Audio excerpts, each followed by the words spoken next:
نحمده ونصلي على رسوله الكريم أما بعد فأعوذ بالله من الشيطان الرجيم بسم الله الرحمن الرحيم ولو أنهم إذ ظلموا أنفسهم جاءوك فاستغفروا الله واستغفر لهم الرسول لوجدوا الله توابا رحيما. صدق الله مولانا العظيم وصدق رسوله النبي الأمين الكريم ونحن على ذلك لمن الشاهدين والشاكرين والحمد لله رب العالمين. تم پہ سو جان سے قربان رسول عربی، تم میری جان کی ہو جان رسول عربی. آپ کی وجہ سے اللہ کو سب نے جانا، ہے بڑا آپ کا احسان رسول عربی. آپ کی شان میں ہے بے ادبی بے دینی، آپ کا عشق ہے ایمان رسول عربی. اللہ تبارک و تعالیٰ کا احسان عظیم ہے، پاک پروردگار کا، خالق کل کا، مالک حقیقی کا، کہ اللہ تبارک و تعالیٰ نے زندگی میں پھر ایک مرتبہ جمعۃ المبارک عید المومنین کے دن مجھے اور آپ کو اس کے گھر مسجد گلزار مدینہ میں اس کی بارگاہ میں ہماری زمین نیاز کو جانے کا شرف نصیب فرمایا. اس شکریہ کے بعد میں اللہ تبارک و تعالیٰ کا اس بات پر بھی شکر ادا کرتا ہوں کہ اللہ تبارک و تعالیٰ نے مجھے اور آپ کو مخلوق میں بہترین ذات، مخلوق میں بہترین اور محبوب ذات اللہ تبارک و تعالیٰ کے محبوب ترین نبی آپ کے اور میرے آقا و مولا سیدنا و مولانا محمد مصطفیٰ صلی اللہ علیہ وآلہ وسلم کی امت میں مجھے اور آپ کو پیدا فرمایا. میرے آقا صلی اللہ علیہ وآلہ وسلم کو اللہ تبارک و تعالیٰ نے وہ شرف اور وہ عزت، وہ کرامت عطا فرمایا کہ آج تک وہ شرف و عزت کسی کو حاصل نہیں، کہ اللہ تبارک و تعالیٰ نے اپنے محبوب سیدنا و مولانا محمد مصطفیٰ صلی اللہ علیہ وآلہ وسلم کو یاد فرمایا، اپنے پاس بلایا، معراج عطا فرمائی، اور میرے آقا صلی اللہ علیہ وآلہ وسلم نے اپنے سر کی آنکھوں سے، اپنے چشمان مبارک سے پیارے اللہ عز و جل کا راست طور پر دیدار فرمایا. یہ شرف اللہ تبارک و تعالیٰ نے دیدار کا میرے اور آپ کے آقا و مولا صلی اللہ علیہ وآلہ وسلم کو عطا فرمایا. عزیزان گرامی، خطبے کے شروع میں نے قرآن پاک کی جو آیہ کریمہ کی تلاوت کا شرف حاصل کیا. اس کا سیدھا سادہ ترجمہ یہ ہے کہ اے وہ لوگوں جو اپنی جانوں پر ظلم کیے، یعنی گناہوں میں ملوث ہوئے، میرے حبیب صلی اللہ علیہ وآلہ وسلم کی بارگاہ میں آ جانا اور اللہ تبارک و تعالیٰ سے دعائیں مغفرت کرنا. اور میرے حبیب صلی اللہ علیہ وآلہ وسلم تمہاری دعاؤں پر شفاعت فرمائیں گے، سفارش فرمائیں گے. تو اے لوگوں، تم اللہ تبارک و تعالیٰ کو بہترین مغفرت کرنے والا اور خوب رحم کرنے والا پائے، توبہ قبول کرنے والا پائے. عزیزان گرامی، پیارے مصطفیٰ جان رحمت صلی اللہ علیہ وآلہ وسلم کے دربار کو ہر بار کی حاضری کے مطابق اس آیہ مبارکہ کو ہر خطیب، ہر واعظ، ہر مقرر اپنی تقریر کو، اپنی وعظ کو سرمایہ سخن بناتا ہے. جیسے ہی حج مبارک کے ایام گزرتے ہیں، لوگ حج کی سعادت سے مشرف ہوتے ہیں. اس کے بعد حج مبارک کے بعد کے جو جمعہ آتا ہے، اس میں عمومی طور پر خطبہ اور ائمہ و مقررین دربار رسول صلی اللہ علیہ وآلہ وسلم کے آداب لوگوں کو بتانے کی کوشش کرتے ہیں. میرے امام اہل سنت اعلیٰ حضرت عظیم البرکت امام احمد رضا خان فاضل بریلوی نے ارشاد فرمایا تھا کہ حاجیو آؤ شہنشاہ کا روضہ دیکھو، حاجیو آؤ شہنشاہ کا روضہ دیکھو، کعبہ تو دیکھ چکے، کعبے کا کعبہ دیکھو۔ عزیزان گرامی، اس آیہ مبارکہ کی تشریح اور اس آیہ مبارکہ کے درس دیتے ہوئے میرے استاد محترم، میرے رہبر شریعت و طریقت حضور سیدی آفتاب خطابت حضرت مولانا سید شجاعت علی سراج قادری صاحب قبلہ دامت برکاتہم العالیہ صدر کل مرکزی مجلس اہل سنت و جماعت نے ہمیں دربار رسول صلی اللہ علیہ وآلہ وسلم کی حاضری کے آداب سکھائے، تربیت دی ہے۔ انہی کے درس کا فیض میں آپ تک پہنچانے کی کوشش کر رہا ہوں۔ عزیزان گرامی، حضور سیدی آفتاب خطابت فرماتے ہیں کہ لوگوں، جب کبھی مدینہ پاک کی حاضری کا شرف حاصل ہو، اپنے آقا و مولا صلی اللہ علیہ وآلہ وسلم کے دربار گوہروار کی حاضری کا موقع اللہ تبارک و تعالیٰ تمہیں عنایت فرمائے تو پورے آداب کے ساتھ اپنے آقا و مولا صلی اللہ علیہ وآلہ وسلم کی بارگاہ میں حاضری دے رہے ہیں۔ پیارے مصطفیٰ جان رحمت صلی اللہ علیہ وآلہ وسلم کی بارگاہ میں حاضری دینے کا جو صحابہ کا طریقہ تھا، حضور سیدی آفتاب خطابت فرماتے ہیں کہ جب مدینے میں داخل ہو، حرم نبوی صلی اللہ علیہ وآلہ وسلم کی طرف تمہارے قدم پڑھنے لگے تو کوشش کرو اپنی حیثیت کے مطابق، اپنی بساط کے مطابق کچھ رقم نکال کر، کچھ پیسہ نکال کر وہاں کے کوئی فقیر کو، مسکین کو، وہاں کے کوئی خادم کو، دربار نبی صلی اللہ علیہ وسلم کے کوئی خادم کو، مسجد نبوی شریف صلی اللہ علیہ وسلم کے کسی خادم کو ہدیتاً کچھ رقم پیش کرو۔ اور حضور سیدی آفتاب خطابت نے ادب کا ایک اتنا بہترین سلیقہ عطا فرمایا۔ حضور سیدی آفتاب خطابت فرماتے ہیں لوگوں، جب بھی تم خیرات کرتے ہو، صدقات کرتے ہو تو فقراء و مساکین کو اس طرح دیتے ہو،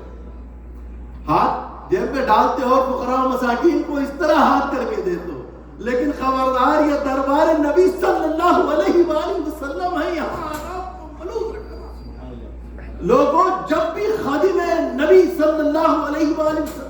مسجد نبوی شریف میں خدمت کرنے والے کوئی خادم کو اگر تم کچھ دینا چاہتے ہو تو اپنے جیب سے نکالو اور اپنے دو ہاتھ سے اس طرح پیش کرو کہ وہ خادم تمہارے ہاتھ میں ڈال کر لے لے۔ عزیزان گرامی، ہمارے علماء نے یہ ادب سکھایا کہ وہاں کے خدام کو بھی اگر کچھ پیش کرنا ہو تو اس طرح ادب سے پیش کرو کہ میرے آقا کی بارگاہ کا خادم ہے، اس خادم کی بھی قدر کرو۔ حضور سیدی آفتاب خطابت فرماتے ہیں اس طرح اس خادم کی خدمت کر کے پھر کوشش کرو کہ ایسے وقت میں دربار نبی صلی اللہ علیہ وآلہ وسلم میں پہنچو کہ جس وقت جنت البقیع میں آپ کی حاضری ممکن ہو۔ عمومی طور پر فجر کی نماز کے بعد اور عصر کی نماز کے بعد جنت البقیع لوگوں کے لیے زیارت کے لیے کھولی جاتی ہے، تو اس وقت کوشش کی جائے کہ حرم نبی صلی اللہ علیہ وسلم میں داخل ہو، کسی خادم کی خدمت کرے، پھر اس کے بعد جنت البقیع میں جائے۔ سب سے پہلے جنت البقیع میں جائے، وہاں جا کر بقیع میں امہات المومنین ہیں، صحابہ اکرام ہیں، میرے آقا علیہ الصلوۃ والسلام کی لاڈلی شہزادی سیدہ کائنات ہے، میرے آقا کے بڑے شہزادے حسن مجتبی ہیں، میرے آقا کے لاڈلے شہزادے حسین شہید کربلا کے فرزند امام مظلوم حضرت امام زین العابدین حرام فرما رہے ہیں، میرے آقا کے داماد حضرت سیدنا عثمان غنی رضی اللہ تعالیٰ عنہ حرام فرما رہے ہیں۔ حضور سیدی آفتاب خطابت فرماتے ہیں کہ جس طرح بارگاہوں کی زیارت کے آداب ہوتے ہیں اس طرح جا کر سلام عرض کریں، اور سب کی بارگاہ میں صحابہ امہات المومنین، وہاں جتنے بڑے بڑے تابعین، تبع تابعین آپ کے ذہن میں جتنے نام آتے ہیں سب کو اجتماعی طور پر سلام عرض کریں، پھر بالخصوص طور پر سیدہ کی بارگاہ میں عرض کریں۔ سیدہ شہزادی کونین خاتون جنت بی بی فاطمہ الزہرا سلام اللہ علیہا کی بارگاہ میں سلام عرض کریں کہ سیدہ ہم آپ کی بارگاہ میں حاضری دیتے ہیں، اپنے بابا جان صلی اللہ علیہ وآلہ وسلم سے ہمارے لیے سفارش فرما دیں۔ حضور سیدی آفتاب خطابت فرماتے ہیں کہ لوگوں سیدہ کی بارگاہ سے سفارش لے کر ان کی چوکھٹ پر حاضری دے کر پھر بخی سے جب فراغت ہو پھر وہاں سے نکل کر پھر دربار نبی صلی اللہ علیہ وآلہ وسلم میں حاضر ہونا، باب جبریل سے داخل ہونا، پائین اقدس میں پیارے مصطفیٰ جان رحمت صلی اللہ علیہ وآلہ وسلم میں آ کر سلام عرض کرنا، پھر اصحاب صفہ سے ہوتے ہوئے ریاض الجنہ سے ہوتے ہوئے پیارے مصطفیٰ جان رحمت صلی اللہ علیہ وآلہ وسلم کے مواجع شریف پر حاضر دینا، سرکار کی بارگاہ میں سلام عرض کرنا، پھر سرکار کے یار غار سیدنا ابوبکر صدیق رضی اللہ تعالیٰ عنہ کی بارگاہ میں سلام عرض کرنا، پھر پیارے مصطفیٰ جان رحمت صلی اللہ علیہ وآلہ وسلم کی مراد حضرت امیر المومنین سیدنا عمر بن الخطاب رضی اللہ تعالیٰ عنہ کی بارگاہ میں سلام عرض کرنا، پھر پیارے مصطفیٰ کی بارگاہ میں دو قدم پھٹ کر حاضر ہونا۔ لوگوں پھر آقا سے عرض کرنا، تمہیں اب آقا سے مانگنے کی ضرورت نہیں، صرف یہ عرض کرو، صرف یہ عرض کرو کہ یا رسول اللہ میں آپ کی لاڈلی شہزادی کی چوکھٹ سے ہوتے ہوئے آیا۔ عزیزان گرامی، حضور سیدی آفتاب خطابت فرماتے ہیں لوگوں پیارے مصطفیٰ تمہیں اتنا عطا کرتے ہیں، اتنا عطا کرتے ہیں کہ جو تمہیں چاہیے وہ بھی عطا کرتے ہیں، اس کے علاوہ اپنی مہربانیوں سے اپنی عنایتوں سے تمہیں سرفراز فرماتے ہیں۔ یہ پیارے مصطفیٰ جان رحمت صلی اللہ علیہ وآلہ وسلم کی دربار اور بار کی حاضری کے آداب ہمارے علماء نے، ہمارے اساتذہ نے، ہمارے شیوخ نے جو ہماری تربیت فرمائی، یہ عاشقانہ انداز ہے حاضری کا۔ عزیزان گرامی، یوں تو مدینہ پاک کی سرزمین پر جب حاضر ہو بہت بادب طریقے سے حاضر ہو۔ مدینہ پاک کی زمین کوئی معمولی زمین نہیں، پیارے مصطفیٰ جان رحمت صلی اللہ علیہ وآلہ وسلم کی قبر انور سے جو مٹی لگی ہوئی ہے، میرے آقا علیہ الصلوۃ والسلام کی جہاں قبر مبارک ہے وہ ساری کائنات میں سب سے افضل ترین مقام ہے۔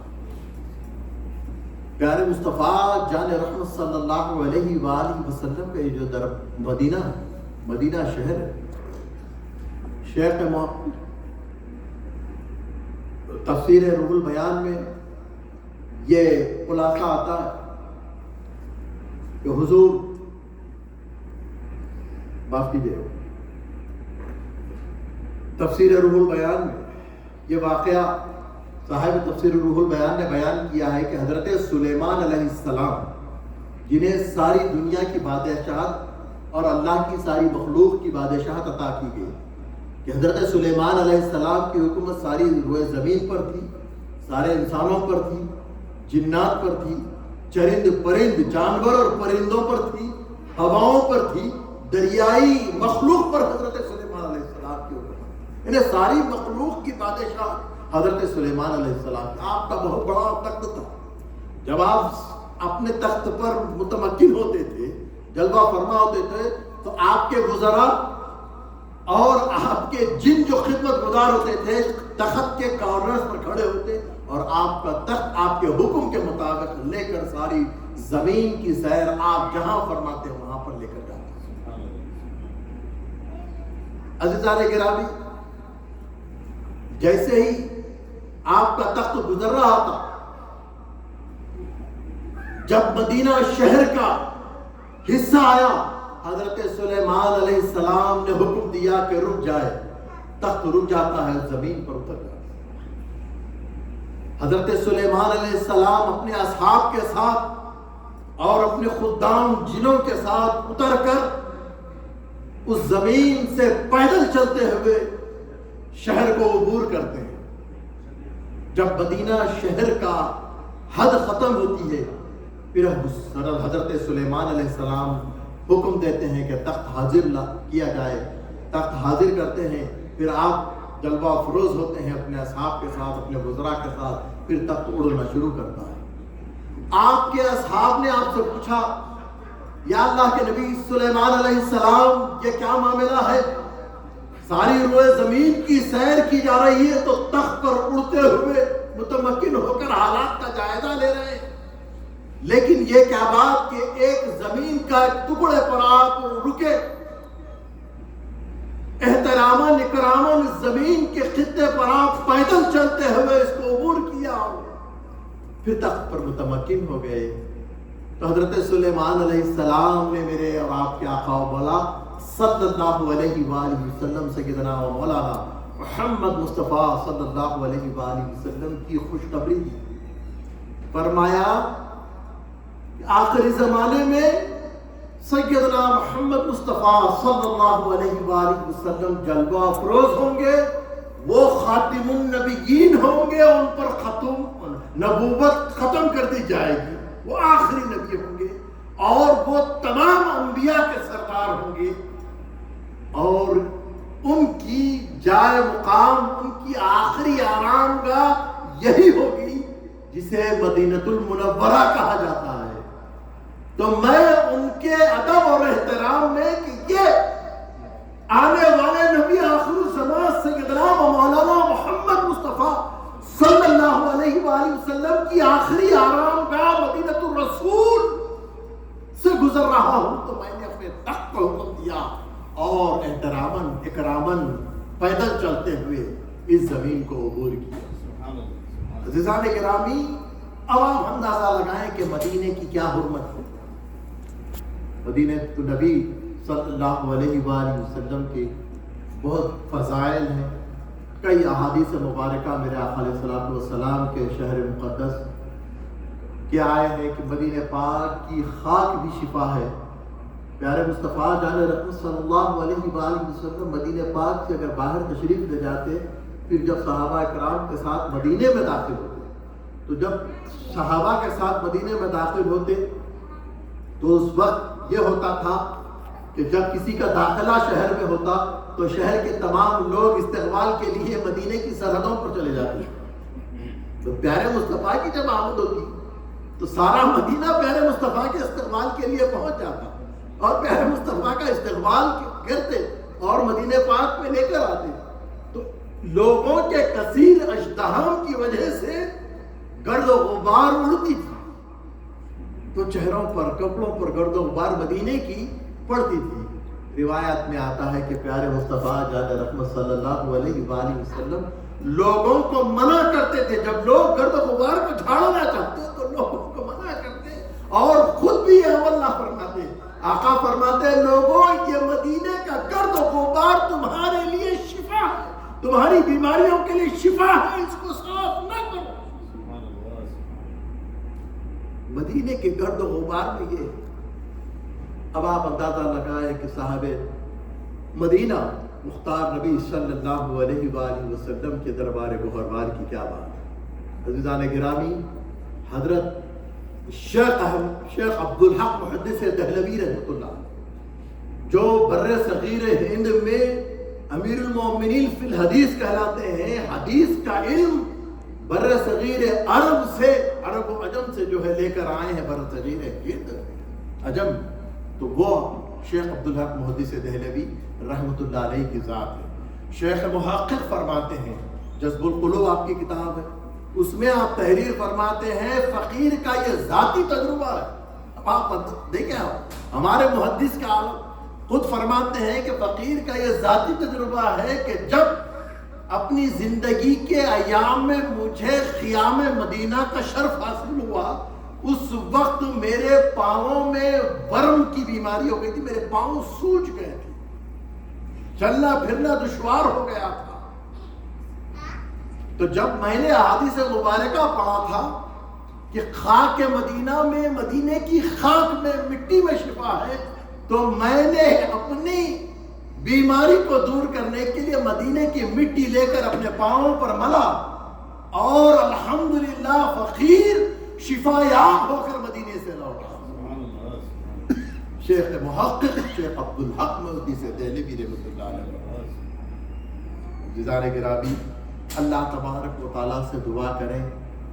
کہ پاک پروردگار مجھے اور آپ کو میرے آقا صلی اللہ علیہ وآلہ وسلم کی دربار گہربار کی حاضری نصیب فرمائے۔ اللہ تبارک و تعالیٰ ہمیں مکہ المکرمہ کی حاضری نصیب فرمائے، حج بیت اللہ کے شرف سے اللہ ہم کو نوازے۔ عزیزان گرامی، جو دربار نبی صلی اللہ علیہ وسلم کی زیارت کی اللہ پھر مدینہ پاک کی حاضری نکالے، زندگی میں بار بار مکہ اور مدینہ کی زیارتیں ہمیں نصیب فرمائے، باادب طریقے سے حاضری نصیب فرمائے۔ عزیزان گرامی، یہ نامکمل بیان ہوگا اگر مدینہ کی حاضری میں اس شخصیت، اس ہستی مبارکہ کا ذکر نہ کیا جائے، تو 1 منٹ کے اندر وہ ذکر کو بھی ہم کمپلیٹ کر لیتے ہیں۔ آپ کے اور ہمارے آقا علیہ الصلوۃ والسلام کے شفیق چچا حضرت سید الشہداء سیدنا امیر حمزہ رضی اللہ تعالیٰ عنہ بارگاہ کی حاضری بہت بڑی باعث خیر و برکات کا باعث ہے کہ جب کوئی زائر مدینہ کو جاتا ہے تو ضرور جنت البقیع میں حاضری دیتا ہے اور شہدائے احد کے پاس ضرور حاضری دیتا ہے، جہاں پر حضرت سیدنا امیر حمزہ رضی اللہ تعالیٰ عنہ میرے آقا صلی اللہ علیہ وآلہ وسلم کے شفیق چچا محترم آرام فرما رہے ہیں۔ اور صوفیہ کا طریقہ ہے، یہ وہاں کے خطب کا یہ شیوخ بتلاتے ہیں روحانی دنیا میں، اور یہ بات مسلم ہے کہ امیر مدینہ حضرت سید الشہداء سیدنا امیر حمزہ رضی اللہ تعالیٰ عنہ کی ذات ہے، جو مدینہ پاک میں بادب حاضری دیتا ہے۔ امیر مدینہ سید الشہداء امیر حمزہ رضی اللہ تعالیٰ عنہ ظاہر مدینہ سے خود ملاقات فرماتے ہیں، اور روایات میں آتا ہے کہ جس شخص کو بھی حضرت سیدنا امیر حمزہ رضی اللہ تعالیٰ عنہ سے اذن حاضری ملتا ہے، وہاں سے اپلیکیشن اپروو ہونی پڑتی ہے کہ مدینے میں داخل ہو، وہاں سے اپروول ہو تو پھر مدینے کی حاضری آپ کو نصیب ہوتی ہے۔ اللہ تبارک و تعالیٰ مجھے اور آپ کو سید الشہداء کی بارگاہ میں حاضری نصیب فرمائے۔ اللہ تبارک و تعالیٰ سید الشہداء ہماری التجا کو قبول فرمائے کہ ہمیں مدینہ پاک میں اپنے آقا و مولا صلی اللہ علیہ وآلہ وسلم کی بارگاہ میں حاضری کا ہمیں سلیقہ عطا فرمائے، بادب حاضری نصیب فرمائے۔ پاک پروردگار ہمارے کہے کو قبول فرمائے، عمل کی توفیق عطا فرمائے۔ عزیزان گرامی، سنت موقدہ ادا فرما لیجیے۔ اس سے پہلے ایک اعلان سماعت فرما لیجیے کہ مسجد گلزار مدینہ میں بروز منگل ٹیوزڈے کے دن شام 6 بجے یہاں پر حضرت سیدنا امیر المومنین خلیفہ دوم خلیفۃ الرسول سیدنا عمر بن خطاب رضی اللہ تعالی عنہ کی یاد میں، ان کی شہادت کے موقع پر فاتحہ کا انعقاد ہے، فیضان کا جلسہ منعقد ہے۔ آپ تمام حضرات اپنے دوست احباب کے ساتھ، اپنے رشتہ داروں کے ساتھ ضرور تشریف لائیں۔ آپ اور ہم مل کر مسجد گلزار مدینہ کی جانب سے سیدنا عمر بن خطاب رضی اللہ تعالیٰ عنہ کی بارگاہ میں ترانہ غلامی و عقیدت پیش کریں۔ سنت موقدہ ادا فرمائیں گے۔